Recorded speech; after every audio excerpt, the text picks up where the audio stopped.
Bueno, ¿cómo les va?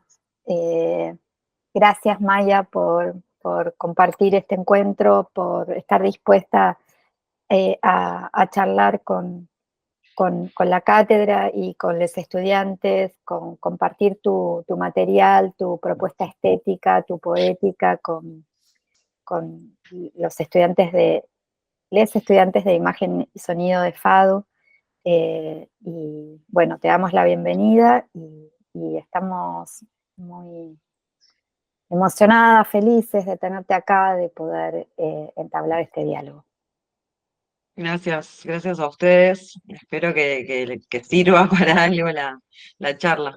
Contanos un poco, eh, voy a hacer una pregunta amplia, ¿no? Cómo surge la peli? ¿Cómo surge Viento del Este?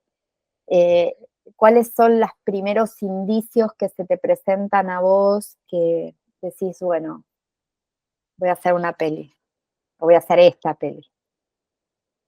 Bien, sí, creo que fue más eso que dijiste de voy a hacer esta peli, no una peli en general, porque yo no había estudiado cine, estudié Ciencias de la Comunicación en la UBA.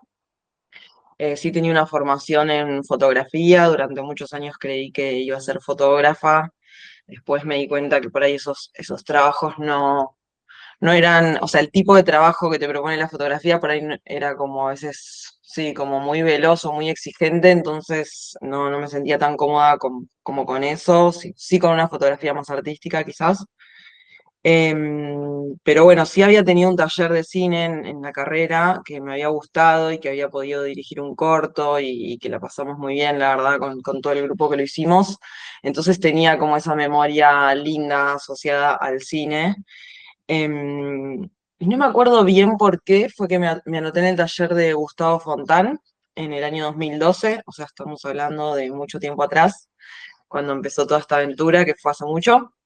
Eh, y ahí en el taller de Gustavo ya había compañeros como con un código común así de conocimiento cinematográfico que yo no tenía y que me sentía un poco afuera, pero viéndolo retrospectivamente, siento que inventarme el hecho de hacer una película es como inventarme un espacio para hacer un duelo que no había hecho, que no había arrancado.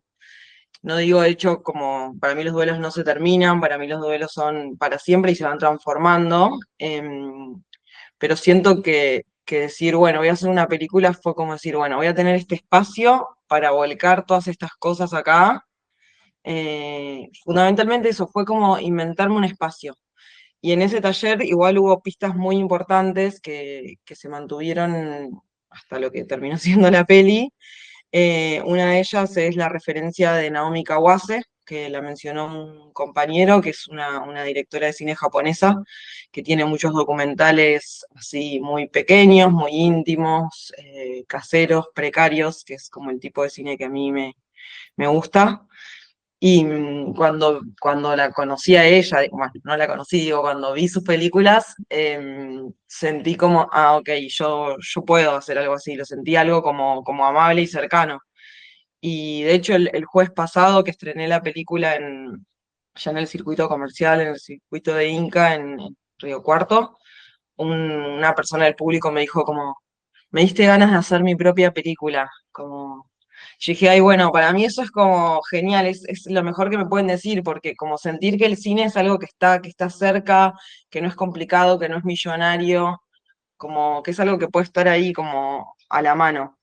Y la otra cosa que pasó en ese taller con Gustavo fue que ahí descubrí el origen de mi apellido, que es como, bueno, una parte importante de la película a nivel como narrativo.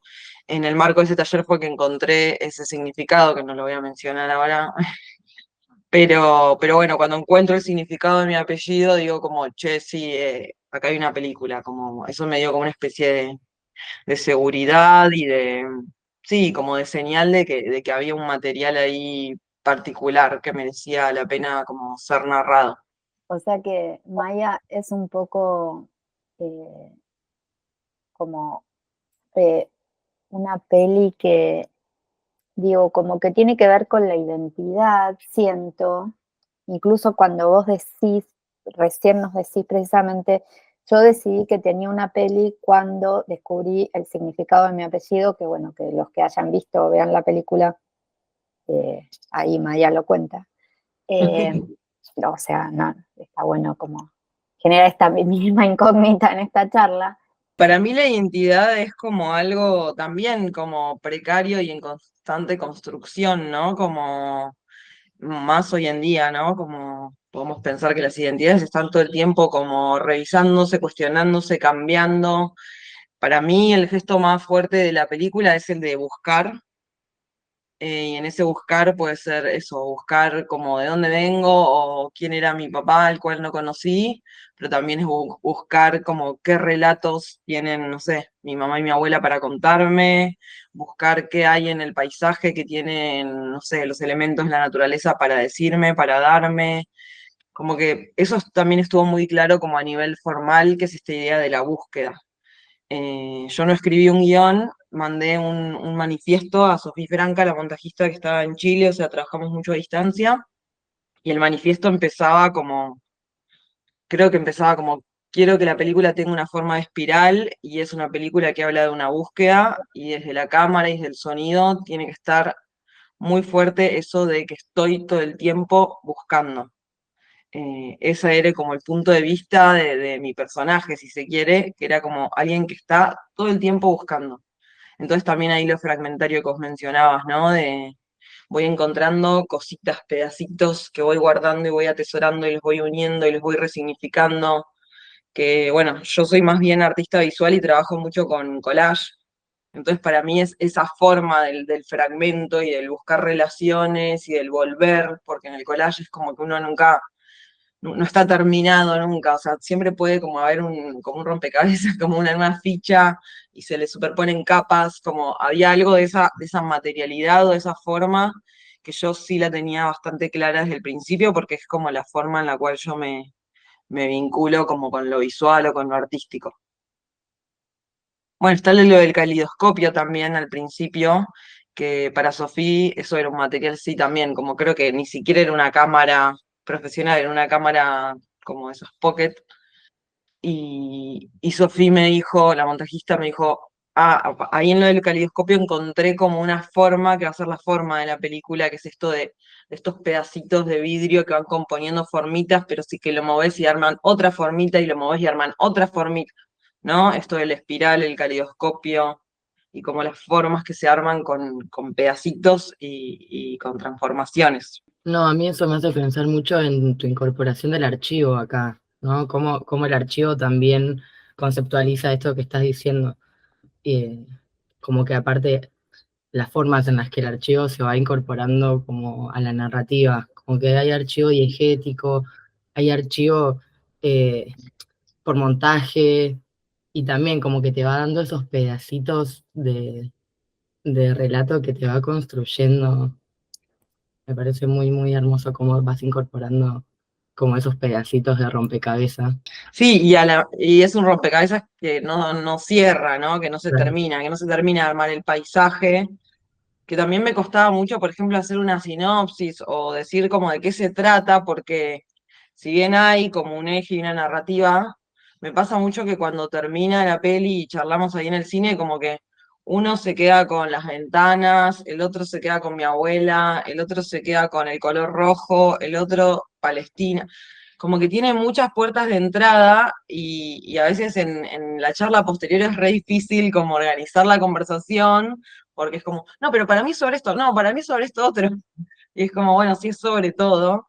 Y respecto a lo del archivo, me acuerdo que en ese manifiesto le hice a Sofía como una especie de cuadro, donde como que inventaba ciertas categorías de archivo, ¿no? Como una era tipo lo perdido, lo encontrado, lo atesorado, archivos del porvenir, como que tuve que también inventar mis propias como categorías de qué era el archivo que estaba ahí, que tenían como distintos como pesos también dentro de la película, ¿no? Como esos objetos que me dieron de mi papá, que son poquitos, pero que yo los guardé durante mucho tiempo, como si fueran oro en polvo, y nada, y son cosas muy sencillas, o la carta que yo le escribo a mi papá, como, no sé, como muchas capas diferentes del archivo, y también archivos que fueron como importantes para mí y que quizás no están explicitados en la película. Por ejemplo, no sé,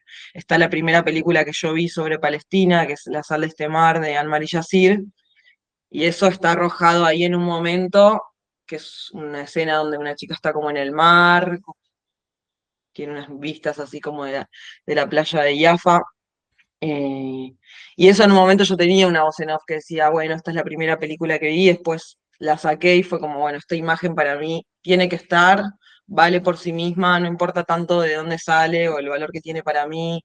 Esas decisiones a veces son difíciles de tomar, a mí me costó mucho como ese ejercicio de dejar afuera mucha voz en off y resguardar algo del misterio, de la ambigüedad, de lo sensorial, de las imágenes, de esas pausas, bastantes silencios, especialmente el inicio, ¿no? Requiere mucha paciencia hasta que se empiezan a unir esas piezas, pero al principio uno está bastante perdido, ¿no? Como espectador, digo.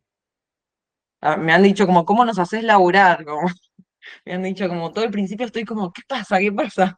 Y creo que ahí la construcción sonora viene a plantearte eso y también el punto de vista de la cámara, ¿no? Que se plantea como una decisión formal como muy fuerte y que atraviesa toda la película. Eso de, digo, la cámara es súper subjetiva. Vos todo el tiempo estás viendo a través de tus ojos, el espectador está viendo a través de tus ojos y, y al principio sí estamos todos ahí esperando a ver si el sonido delata algo de lo que va a pasar, si le va a llevar hacia algún lado. Eh, pero es interesante cómo todo el principio de la película es como te plantea, bueno, este es el punto de vista, esta soy yo mirando, esta soy yo buscando, esta soy yo esperando, ¿no? Que Sí, lo creo que de la espera empieza, también. sí, cómo toma un protagonismo y cuando dicen, no, esto de la ventana de la mujer y empieza a aparecer, ¿no? Y Sí, lo atraviesa de la toda la espera película. también para mí era como un tema, ¿no? Un tema para mí es como un tema, no sé, de la cultura occidental, por decirlo de alguna forma, como la figura de Penélope esperando, ¿no? Esa idea, y mi mamá trayéndome ese cuadro de Dalí, de su hermana en la ventana, entonces tenía como mucho esa figura, como ese arquetipo, que para mí era mucho como la figura de mi mamá, o sea, se me unía mucho con ella, ¿no? Imaginándomela a ella esos días de búsqueda del cuerpo de mi papá y esa espera posterior y el duelo que ella vivió, que es muy distinto al que viví yo. Y por otro lado, en Bariloche, en mi casa y todo, la espera del clima es como una constante, ¿no? Hay una relación muy íntima con el clima y por ende con la ventana, porque uno está todo el tiempo como observando y mirando a ver cuándo puede salir un ratito a pasear, a dar una vuelta en los meses de otoño e invierno. Entonces, nada, para mí la situación de espera para mí es como una de las etapas por ahí del duelo y por ende de la película, pero no es la única. Bueno, obviamente no voy a contradecirte a vos que sos la realizadora, ¿Podés contradecirme? Eso es lo lindo de hacer arte. Bueno, entonces te voy a contradecir y te voy a decir que vos no estás hablando de la espera, vos estás hablando del tiempo. Y todo, y además, mira lo que digo, todo el tiempo en la película hay una insistencia sobre el tiempo. No solamente sobre el tiempo de los planos, que se hace mucho más claro al comienzo de la película, que te agarra como una cosa, como un... sino también sobre el tiempo de, bueno, un montón de situaciones. El tiempo de la vida o de la vida del cuerpo físico, el tiempo de los elementos, porque las piedras, ¿no? Como ahí las ruinas, eso que va quedando, el tiempo de de la espera hacia tu padre, que también yo creo que ahí marca un montón, porque vos mostrás ahí como la gente. No, sí, sí, estoy de acuerdo. Para mí, dentro de todos esos tiempos que hay, eso, múltiples formas de vivir el tiempo, de experimentarlo, hay uno, que es el de la espera, que creo que es como más el principio, y después eso se empieza como a revolver y a desordenar. Y esta idea de espiral que yo les contaba, que estaba como muy en el inicio del manifiesto, que la espiral es una temporalidad, ¿no? De que arranca en un punto y después vuelve a pasar por el mismo punto, pero transformado. Entonces, había algo ahí en el trabajo de montaje que era, y de sonido también, que era un desafío, que era como que todo vuelva por lo menos una vez. No sé si llegaron a notarlo, porque a veces también la película requiere más de una proyección, que las cosas vuelven y se repiten, ¿no? Y hay como rosas acá, rosas en Bariloche, rosas en Palestina, mi abuela más joven, mi abuela más vieja. Como que todo vuelve pero transformado, o la misma toma, pero que si la cambias de lugar y tiene otras compañeras de toma al lado, se transforma. Como que había también ahí un desafío grande del montaje, que en eso, la verdad que Sofía es realmente muy buena y cuidadosa y detallista, de que todo tiene que volver en algún momento, y esta frase que para mí era como medio, sí, como, no sé si metafórica, pero como esta frase que me dice el cineasta palestino de que destruyen las ciudades, los escombros son tirados al mar y la marea los devuelve, ¿no? Como que a mí me gustaba eso respecto al tiempo, como, bueno, es algo también como muy de Walter Benjamin o de Freud incluso, como de que el pasado no desaparece por completo, de que el pasado insiste, resiste, vuelve de la forma que sea, vuelve como pesadilla, o vuelve como recuerdo, o vuelve como tesoro, pero como que eso también a mí respecto al tema de Palestina me daba como una especie de esperanza, ¿no? De que, bueno, tiraron el escombro al mar y el escombro igual está ahí y la marea lo devuelve. Para mí eso es como una, no sé, una forma que me siento muy afín respecto a pensar la temporalidad, ¿no? Que es como esta forma muy benjaminiana, digamos. No, esto que decís de como del espiral y la transformación me hace pensar mucho en el elemento agua, ¿no? Mm. Como que hay algo del ciclo del agua que está como presente también y en sus distintas formas. Como que hay agua, hay nubes, hay nieve, hay agua-nieve, hay como a lo largo hay mar, río, como que siento que eso encausa esto que estás diciendo, como el elemento agua propiamente dicho.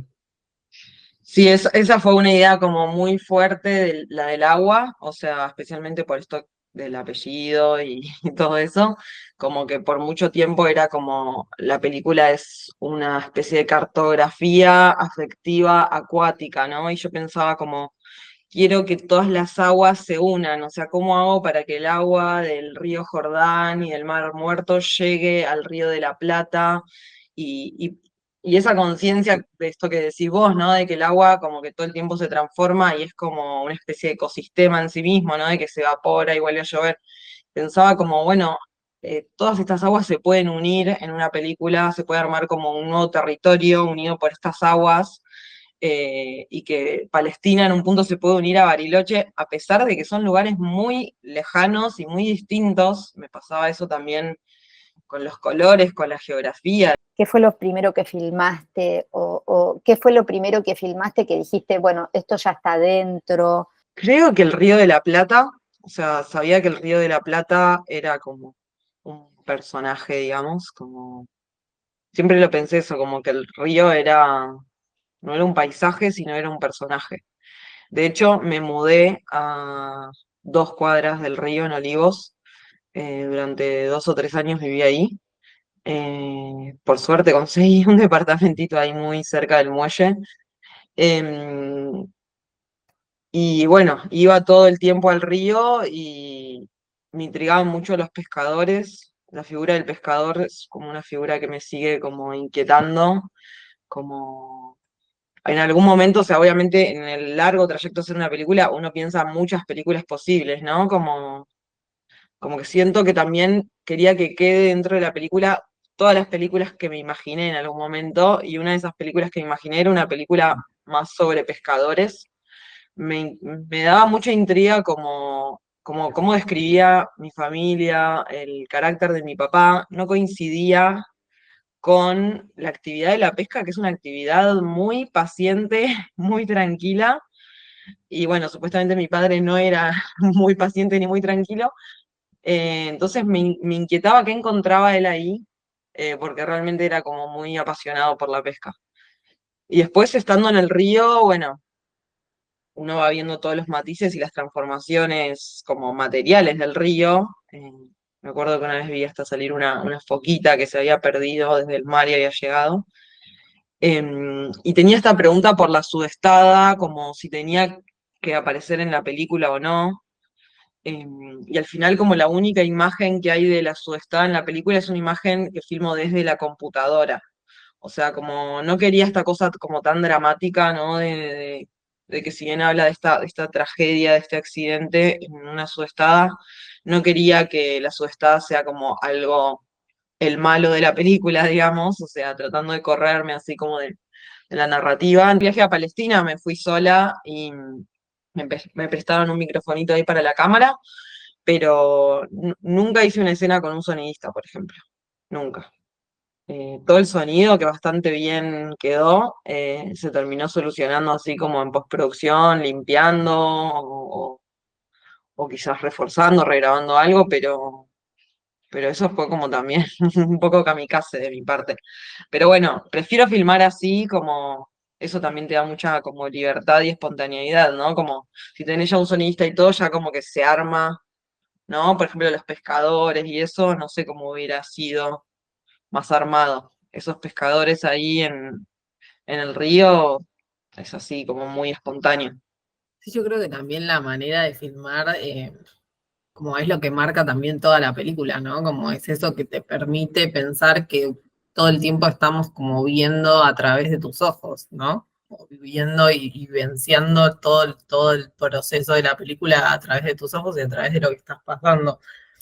Yo te quería preguntar por algo del proceso, justamente, porque vos en un momento decís como, por mucho tiempo pensé que esta película era sobre Palestina. Y qué fue, o sea, o era una película que era posible y qué fue lo que te hizo que sea esta. Bien. Sí, para mí ese es como un poco el corazón de la película, en el sentido de que fue mi experiencia y mi descubrimiento, ¿no? Como mi aprendizaje de hacer la película y habitarla durante tantos años.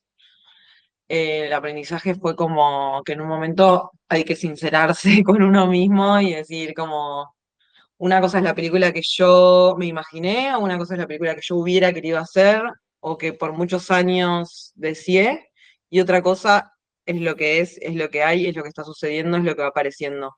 Como creo que si una está abierta como al mundo y a lo que aparece en el material, en las personas, en los paisajes, en un momento la película es como que tiene su propia vida, ¿no? Como que es una persona que está viva y que no le puedes imponer como, bueno, no, pero quiero que seas así.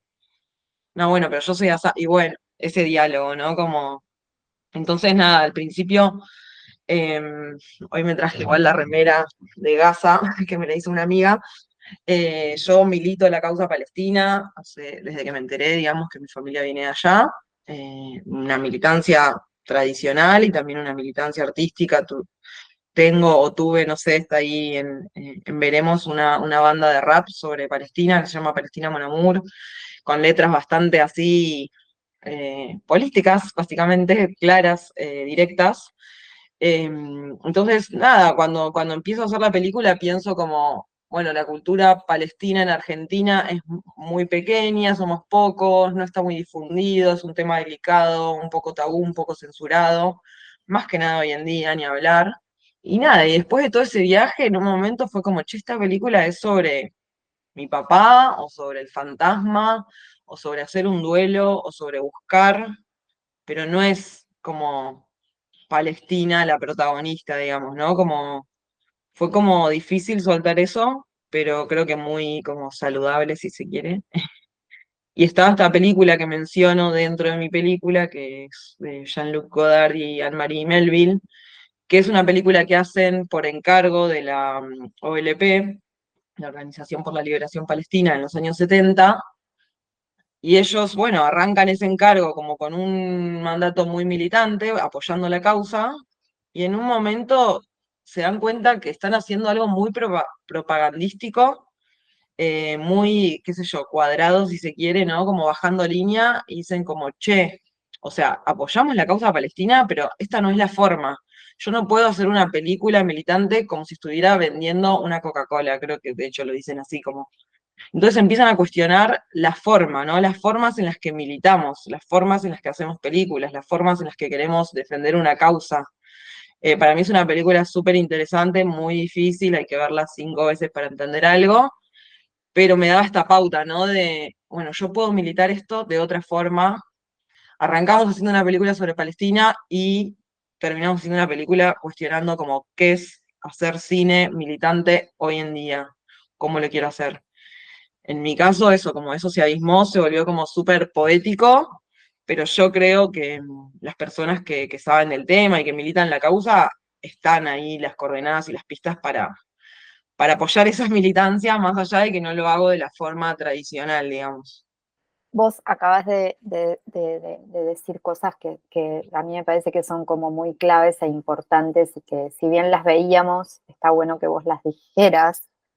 Eh, eh, eh, vos ahora, a partir de toda esta experiencia, sentís que sos parte de un tiempo, de una generación que posibilita, inaugura estas nuevas formas de políticas, estéticas y políticas. Sí, o sea, ojalá que sí, me encantaría.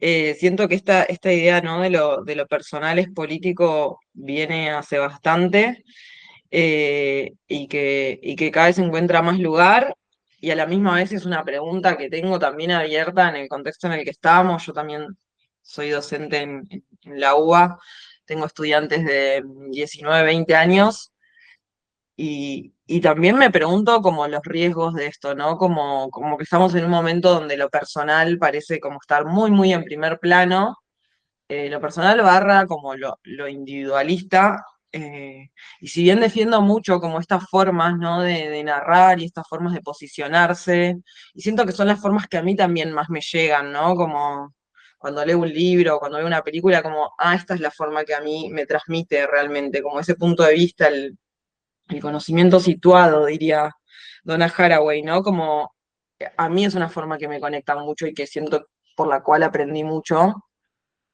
Y siempre la duda es, bueno, ¿cuál es la medida justa? ¿Hasta dónde no irse de mambo, ¿no? Como con algo súper como... Después igual desconfiar también de que eso tan personal, o sea, muchas veces me dijeron como tu película es muy personal, lo sé, pero realmente cuando la gente la ve es inevitable como el contagio, la autorreflexión, qué sé yo, la comparación, como que igual funciona, ¿no? Como, bueno, sí, es muy personal, pero bueno, soy una persona de esta sociedad. Es interesante entender esa gran diferencia de que no todo tema personal es político, pero sí que cuando los temas personales o los conflictos o las angustias personales pueden llegar a compartirse con otros de, por ejemplo, el mismo género o, por ejemplo, la misma generación o, por ejemplo, ahí se transforman en político.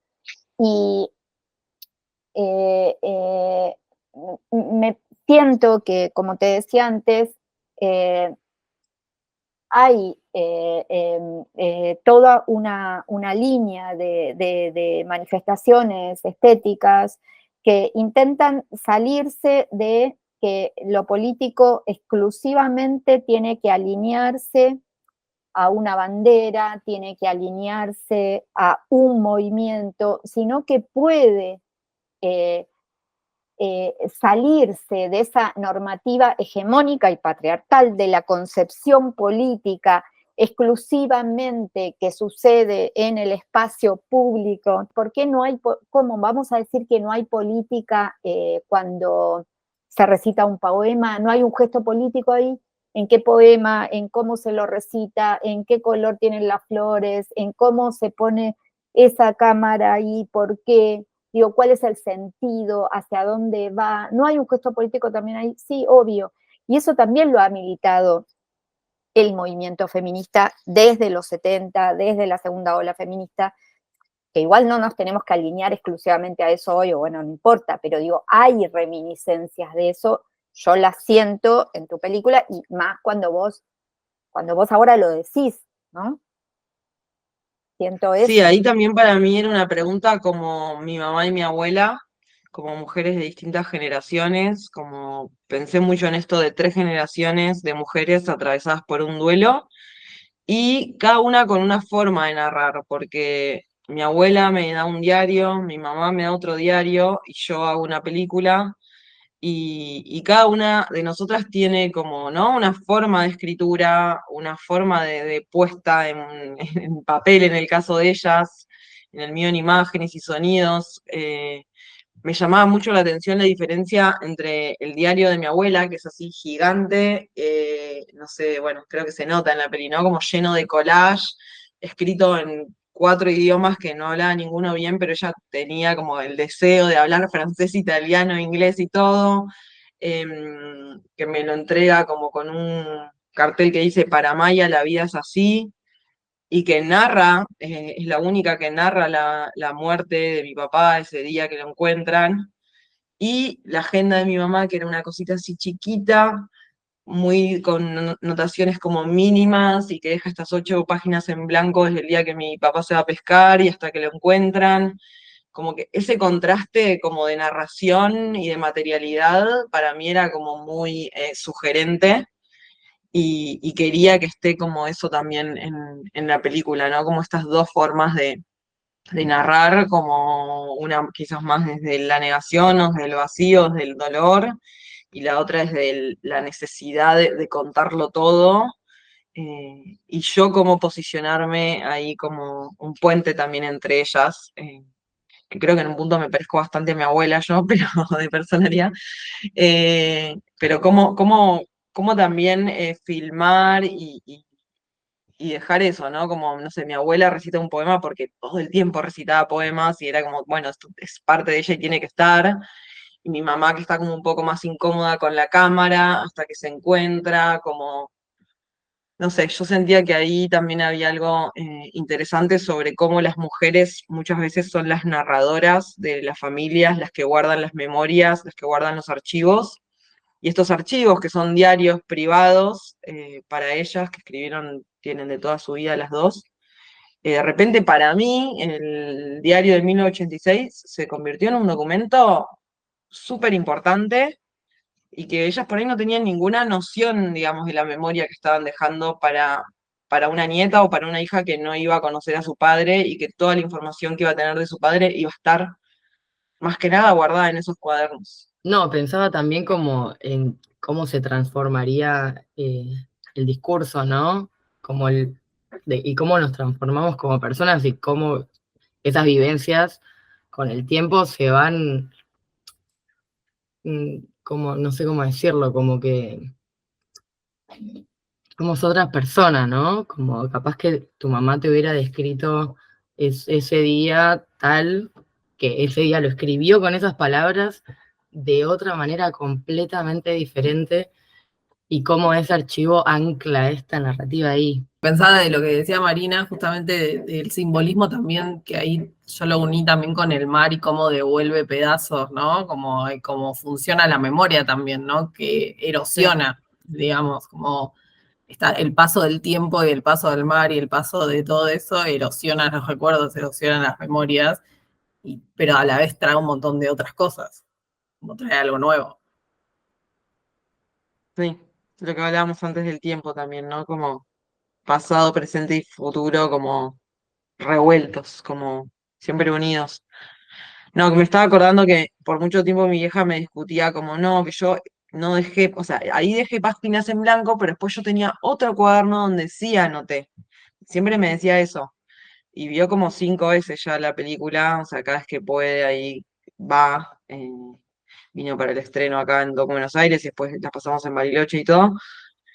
Y cada vez que ve la película me dice, no, bueno, ahora sí, ahora sí ya estoy más tranquila, ya está más cerrado el duelo, como, bueno, la siguiente vez que la ve, no, ahora creo que ya está, y así sucesivamente, y en una de las que la ve me dice, bueno, me fui a ver el otro cuaderno que te había dicho que existía, a ver como si yo había notado como qué pasó ahí con la muerte, me dice, no, está también vacío. Como que ella había creído durante mucho tiempo que sí lo había notado, esto que decías de la distorsión de los recuerdos, o que si ella me daba un testimonio oral por ahí me contaba algo, pero después cuando va al material, no pudo escribir, no pudo, no quiso, no. Como se encontró con esa propia evidencia de, bueno, ella tenía 24 años cuando pasó todo esto, era muy chica.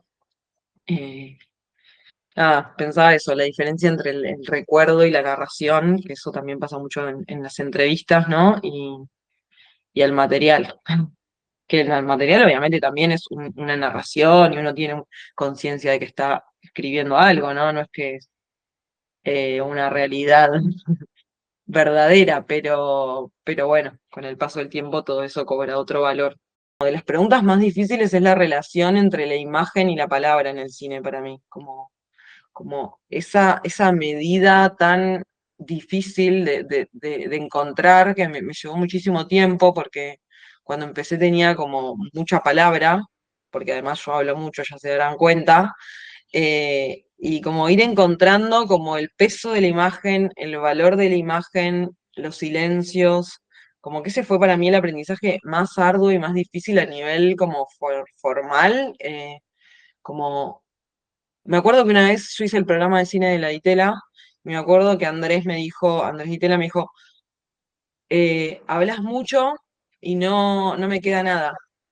Como al no dar espacio, al no dar como peso, también encontrar el tono, ¿no? El tono de la voz, eh, me costó mucho eso, como que el habla quede, que el habla sea significativa, como y eso tiene que ver justamente con valorar la imagen, que si bien estamos en un momento de muchas imágenes, la palabra sigue teniendo como un rol muy dominante en nuestra cultura, ¿no? Como incluso, bueno, más con los que venimos de la academia y todo eso, como la palabra es como un refugio muy, muy seguro. Y si bien yo venía de la imagen y siempre para mí la película fue algo muy visual y sensorial lo que tenía en mente, es muy difícil llegar al momento de desprenderse de la seguridad que te da la palabra y confiar en las imágenes. Me parece como un desafío hermoso, ¿no? Como confiar en las imágenes y eso, y el tiempo que necesitan, cuáles son largas, cuáles son breves. Para mí eso es como, no sé si lo podría incluso volver a hacer, como, de hecho, bueno, antes de eso hice unos cortos como yo venía mucho de la palabra, hice unos cortos como sin palabras, como justamente para ponerme a prueba a mí misma y experimentar y darme cuenta que sin palabra igual hay narración, igual hay experiencia cinematográfica, ¿no? Como también eso es algo que recomiendo, como ir probando, como obviamente el corto que tengo con palabras es como más hitero que los otros, porque las personas necesitan como esas narraciones, pero lo que encontré como sin usar la palabra fue como muy, muy valioso y me ayudó mucho como a entrar en la película, digamos, a entrar en este equilibrio delicado de dónde hay palabra, dónde no hay palabra, dónde la imagen, dónde el sonido, dónde el silencio. Me quedé pensando cuando vos hablabas de que la película era como transitaba 3 generaciones de mujeres en duelo, que en algún momento que transitaron o que transitan un duelo. ¿No? Pensaba que podríamos decir, bueno, es la película de la historia de Maya o la historia de Maya con su papá y con su mamá y con su abuela, y sin embargo no lo es. Y yo creo que ahí hay un gesto estético tuyo que obvio que vos sabés, o tal vez no sabés, también podés no saberlo, que es muy valiente, ¿viste? Y es muy sano, creo, o muy, si querés, que te corres de algo que tiene que ver con ese cine autobiográfico egocéntrico que, que por ahí también está un poco instalado o que vemos y que solo se queda en un yoísmo y que me parece que ahí está tu militancia, siento, Maya, a ver si lo puedo decir bien, en que eh, hay algo de el duelar y la causa palestina que nos une sin que seamos Maya. Y finalmente a mí no me importa si vos te levantás a las 8 de la mañana o a las 11, o sea, ¿entendés? Como, o si vas y te vas y hay un plano tuyo yendo a dar clase, que vos te corres del protagonismo, aunque la película es sobre una cuestión personal, pero creo que ahí se hace político. Perdón que insista sobre esto porque me parece que lo quiero decir bien y tal vez no me sale bien, pero vos no sos una héroe, eh, nadie en tu película es héroe. Y eso es vital. Organiza otro sistema perceptivo, receptivo, empatiza, no sé. No, decís lo del héroe y me recuerda la canción de Úrsula Le Guin, ¿no? De la bolsa de ficción, que hago este gesto porque también lo estábamos viendo en la materia que doy y les hacía hacer a los estudiantes este gesto, ¿no? Del juntar, del recoger, del estar atento al mundo, del estar abierto al mundo y que la cámara o la película puede ser eso, como un espacio donde uno va juntando cositas, ¿no? También esa diferencia que decía antes de hacer un guión o planificar algo, o simplemente estar atento, estar abierto, estar en diálogo, estar sensible a lo que pasa, lo que hay, lo que no hay. Eh, Como que siento que ahí sí hay como una, si se quiere, como, sí, como un poco lo dijiste, como propuesta política de la imagen, de la forma de construcción, de la forma de construcción narrativa, ¿no? Que intenta al menos ir a contrapelo, ¿no? De este relato más hegemónico, lineal, donde, ¿no? Siempre hago el chiste de quién asesinó a no sé quién, o sea, como, bueno, no vas a descubrir nada, no va a haber como una gran revelación. De hecho, yo no tenía ni un principio ni un final pensados. Todo apareció así como en el montaje. De hecho, el principio es muy de la montajista, lo propuso ella y yo lo acepté. Digo, otra de las cosas para estar abierto es, estoy trabajando en grupo, éramos un grupo muy pequeño, creo que 5 personas, pero igual estas personas del grupo son parte de la película y tienen voz y tienen voto. O sea, entonces cuando ella me entregó ese principio, yo jamás hubiera empezado la película tan tranquila y paciente como empieza, y sin embargo fue como, lo confié y lo tomé y lo sentí como parte del trabajo con otros, que es aceptar ideas, propuestas de otros.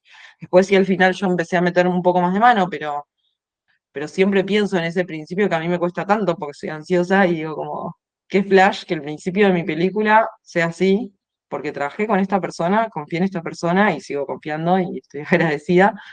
Em, pero sí, siento que esa es la forma, ¿no? La forma del juntar, del atesorar, del guardar y después ver qué se hace con eso y no del ir tanto como a imponer algo o una idea o no sé, como creo que ahí está como un poco esa forma política que vos mencionás.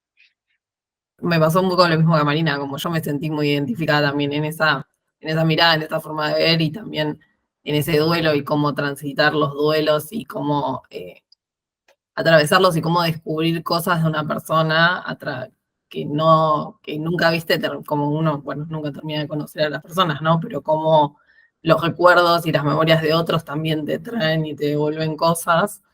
Y nada, me parece eso, me parece que la película es una experiencia cinematográfica y que es hermosa, la verdad. y pensaba Aguante las que, IES. sí, que no tenemos que entenderlo todo de forma racional, sino como dijiste vos, Barbie, entregarnos a la experiencia. Gracias, Maya. Gracias a ustedes. Nos llevamos un montón de cosas. Lamentamos que no puedas estar con nosotras en la clase, pero también está buenísimo. Por poquito, el 7 me voy.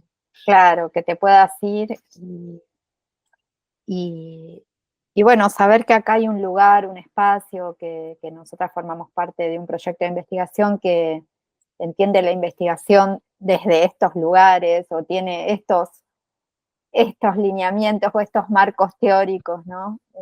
Úrsula, Haraway, y que también tiene muchas ganas de nutrirse de las experiencias que pasan alrededor nuestro, ¿viste?